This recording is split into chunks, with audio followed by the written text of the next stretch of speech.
In November of 1932, the Nazi Party lost 2 million votes. In the Reichstag elections that month, it dropped 34 seats and fell from 37% of the vote to 33%. Its regional results were worse. In Thuringia, in early December, the Nazi vote fell by as much as 40% in some districts in a matter of weeks.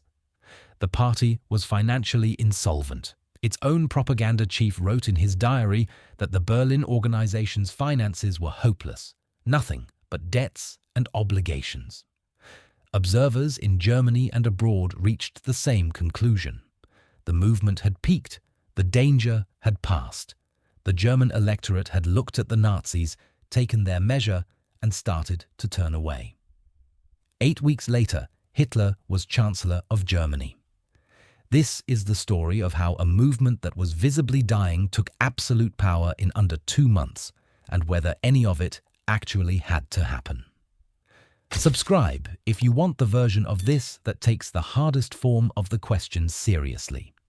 The popular answer is that the Treaty of Versailles made the Second World War inevitable. That answer is partly right, largely incomplete, and it skips past the more interesting argument entirely, because the war and the man who started it were not the same kind of inevitable. Start with the explanation you already know. Germany was humiliated at Versailles in 1919, stripped of territory, loaded with reparations, and forced to sign a clause accepting sole guilt for the war. The humiliation bred resentment, the resentment bred extremism, and the extremism produced Hitler. Every step of that is defensible. None of it is sufficient. The trouble with blaming the treaty's harshness is what Germany itself had done 1 year earlier. In March of 1918, with victory in the East in hand, Germany imposed the Treaty of Brest-Litovsk on a collapsing Russia. It took 1/3 of the old Russian Empire's population, around 55 million people. It took 3/4 of Russia's iron and coal. The peace Germany wrote when it was winning was far more punishing than the peace it was forced to sign when it lost.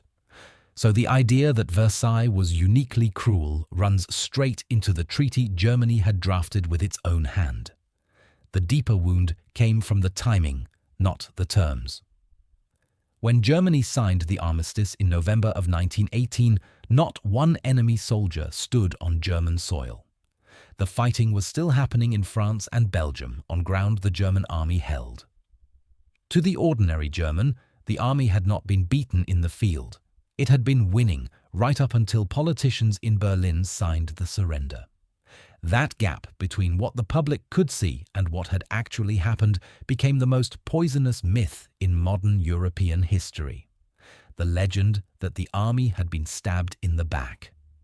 It did not need a harsh treaty to take hold. It needed only a war that ended before the German people could watch themselves lose. Any peace, lenient or brutal, would have landed on the same wound, and the republic that inherited that wound was built on a fault line. Between 1919 and 1932, Germany had more than 20 separate governments. Only 6 of them ever held a majority in the Reichstag. The constitution included an emergency clause, Article 48, that let the president govern by decree when parliament deadlocked.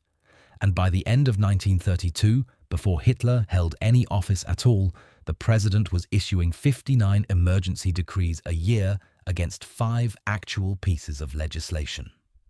German democracy had already stopped functioning before Hitler arrived. He walked into the space where it used to be. The real question is not why it fell, but why it lasted as long as it did and what finally pushed it over. For most of the 1920s, Gustav Stresemann gave the Republic reasons to survive. By 1928, the Republic looked something close to stable. The Nazi Party took 2.6% of the vote that year. Turnout was over 75%, and the Social Democrats posted their strongest result in nearly a decade, strong enough to lead a governing coalition. Stresemann had negotiated Germany back into the community of nations and won a Nobel Peace Prize for it. Hitler was a fringe figure with poor book sales and a loud voice. The wound was still there. It was not bleeding. Then, on the 24th of October 1929, the New York Stock Exchange collapsed, and American banks began calling in the short-term loans that had been propping up the German economy. Unemployment went from 1.3 million to 6 million in under 3 years, nearly a third of the workforce. A generation that had already lost its savings to hyperinflation in 1923 watched its livelihood disappear a second time. In that environment, the Nazi vote went from 2.6% to 37% in under 4 years. The Depression did what Versailles alone never could. It turned a fringe into a flood. By the November 1932 election, the Nazis were falling, broke, and fracturing. President Paul von Hindenburg, an 85-year-old field marshal who privately said that if he ever gave Hitler a government post, it would be the postal ministry, so he can lick me from behind on my stamps, had already refused to make him chancellor twice. The path to power looked closed. On the 3rd of December, Schleicher was appointed chancellor. The generals had just forced Papen out, presenting Hindenburg with a military report warning that keeping Papen in office risked a civil war the army could not suppress. Schleicher's plan was to govern by splitting the Nazi party in half. He offered Gregor Strasser, the man who ran the party's entire organizational machine and led its working-class wing, the post of vice-chancellor with the premiership of Prussia attached. William Shirer later wrote it, could have put an end to the Nazi quest for power altogether. Strasser had the standing to do it. On the 8th of December, he resigned all his offices, told a friend that Germany was now in the hands of an Austrian who was a congenital liar, and then he did not fight. He went on holiday to Italy. The split never came. What finally made Hitler chancellor was not an election but a set of private meetings in the villa of Joachim von Ribbentrop in a Berlin suburb in January of 1933. Franz von Papen, ousted by Schleicher weeks earlier and intent on revenge, brought Hindenburg's own son into the room. Oskar von Hindenburg had opposed Hitler to the last. He came out of his meeting with Hitler and rode home in near silence, saying only that it could not be helped. The Nazis would have to be brought into the government. Papen sold the old president on the idea with a single promise. The conservatives in the cabinet would box Hitler in and keep him harmless. In 2 months, Papen told his circle, we will have pushed him so far into the corner that he'll squeak.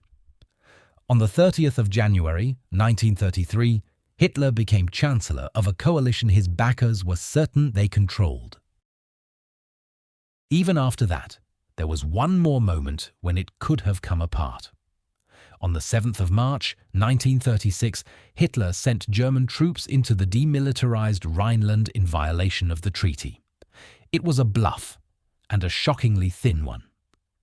The total German force committed was somewhere between 20 and 30,000 men.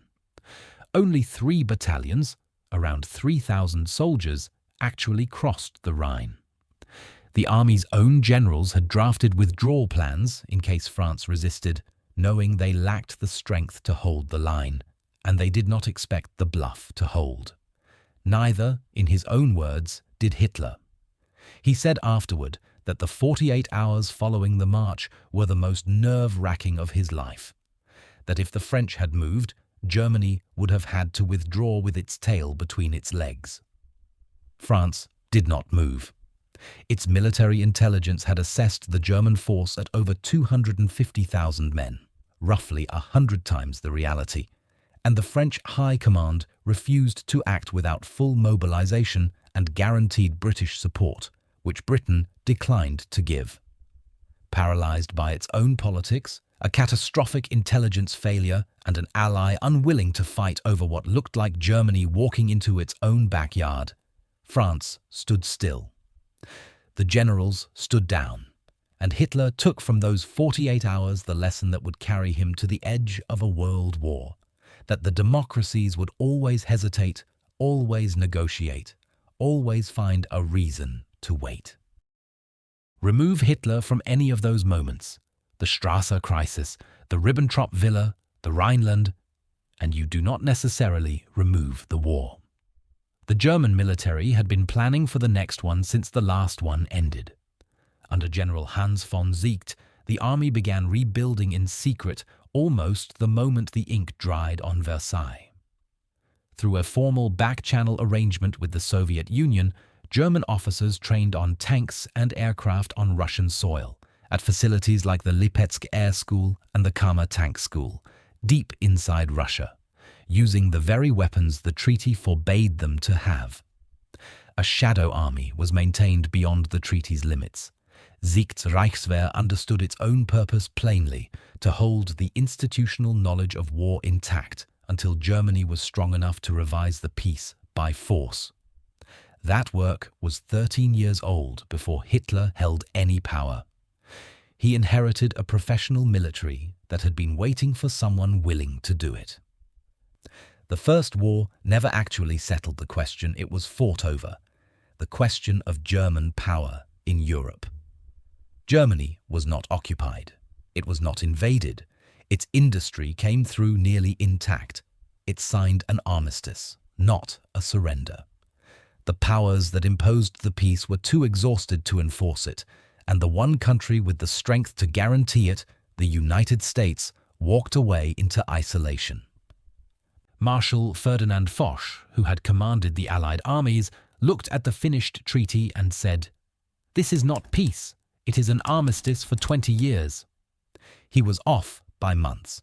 Foch and his sharpest critic were saying the same thing from opposite ends. John Maynard Keynes resigned from the British delegation and wrote a book arguing the treaty was far too harsh, that the reparations would wreck the German economy and radicalize its politics into exactly the kind of movement that eventually appeared. Foch's complaint was the reverse, that the treaty was far too soft, that it left Germany intact and capable of trying again. One man thought it would cause another war by crushing Germany. The other thought it would cause another war by failing to crush Germany enough. They agreed on nothing except the outcome.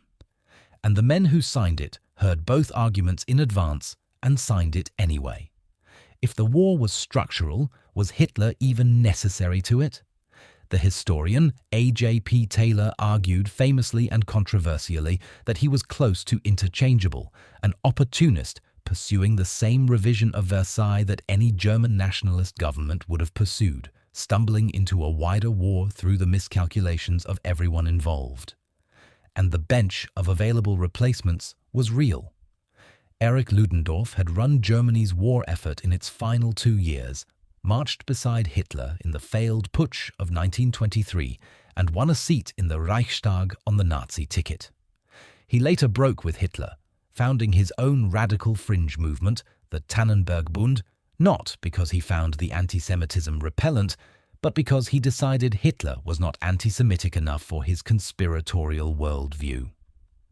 The ground Hitler stood on was not his alone. The war was close to certain. A broken republic, a psychological wound that no treaty could have avoided, an army that had been preparing for revision since 1920, a peace too weak to enforce itself, and a Europe that had never actually resolved the First War. All of it pushed the same direction toward another reckoning over German power, with or without any particular leader. The man was not certain at all. He nearly lost the party in the winter of 1932. He survived a plan to split it, a president who despised him, and 48 hours in the Rhineland when his own generals had withdrawal plans ready and were certain the bluff would fail. Take him out of the picture, and those same forces remain. Some nationalist Germany still tears up Versailles, still reoccupies the Rhineland, still pushes east. There is still a war. But the kind of war is the whole question. A Germany under almost any other nationalist fights to revise a treaty, to take back territory, to rebuild an army, to restore a great power. What that Germany does not do is invade the Soviet Union with written orders to starve and kill on a continental scale. It does not build the hunger plan. It does not build the infrastructure of systematic racial extermination. Those did not come from the forces that made a war likely. They came from one man's ideology, and they required him to be the one in the chair. So the war was inevitable. Hitler was not. And the difference between those two sentences is the difference between a European war and the worst event in human history. So, here is the question. If Hitler had never become Chancellor, if Strasser had fought, if Papen had miscounted, if Hindenburg had held, does the Second World War still happen? Leave your answer below. Subscribe for history that runs the whole argument instead of picking the easy half of it. Next time someone tells you Versailles caused the Second World War, you'll know the harder question is the one underneath it, whether the war needed Hitler or only needed Germany. Thanks for watching.